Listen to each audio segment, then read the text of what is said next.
sure all the parents with kids can relate to the problem of bikes being left lying around, I'm going to give you a great solution and show you how to build a bike rack where you can put all your bits and pieces that go with the bike all in one spot. It'll look fantastic.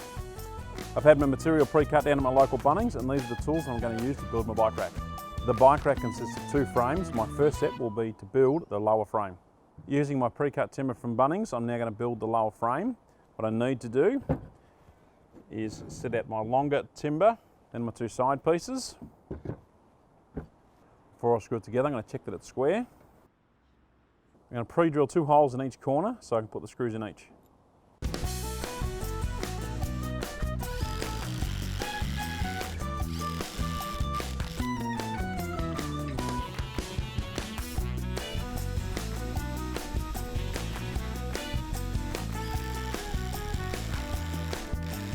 The next step will be to do the top timber. It's the same screwing process as the bottom frame.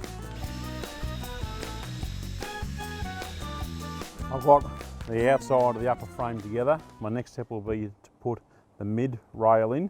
The mid rail is there to support the bottom of the pegboard. We put the pegboard on there so you can hang some bike accessories, helmets and bits and pieces on there. So the height of that board will be the height down that I fix that into.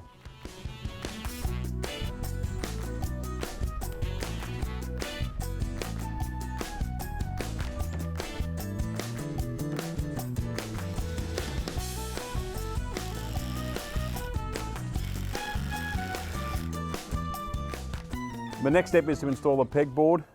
This just sits off the top here, nice and flush. Make sure I get it positioned. What I'm going to do is use these small screws here. I'm just going to use some of these holes and drive a few screws right around it, make sure it's nice and tight. Now that I'm driving them in, they're a little bit fluffy on the top, but I'll be able to fix that with a sander. I'm using 4 of these pipes to hold my bike wheels in. You need to make sure that you're positioning these far enough apart for the bikes that you're using. I'm going to mark out my positions for my pipes on this timber here. Now this timber, this belongs in the top frame, the vertical frame. It's the same width as the one on the bottom. The pipe's going to fit in the bottom timber like this. I'm going to mark them out on my top timber that belongs in the vertical frame. Once I've got it marked out here, I'm going to transfer those lines down onto the bottom timber so they're all centered in the same positions.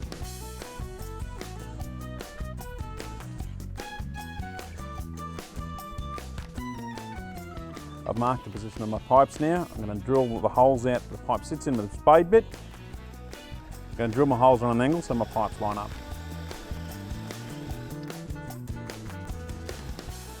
The holes that I'm drilling, I'm only drilling in deep enough to cover the thread on the pipe. I'm not going to drill all the way through the bottom of the timber.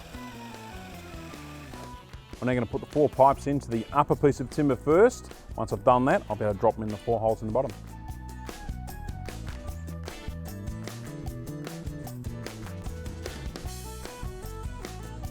Now that I've got those in there, I'll now stand up my vertical frame and screw this into position, and then we'll put our brackets on. I'm happy with the way it looks. I'm now going to check it for square and fix everything off.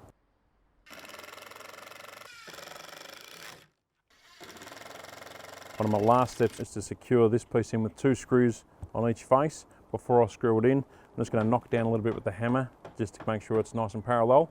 Once that's done, I'll put the screws in.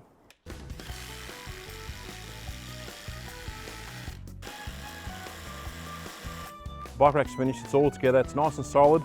Paint it whatever you like. I'm going to paint mine red. How great does the bike rack look?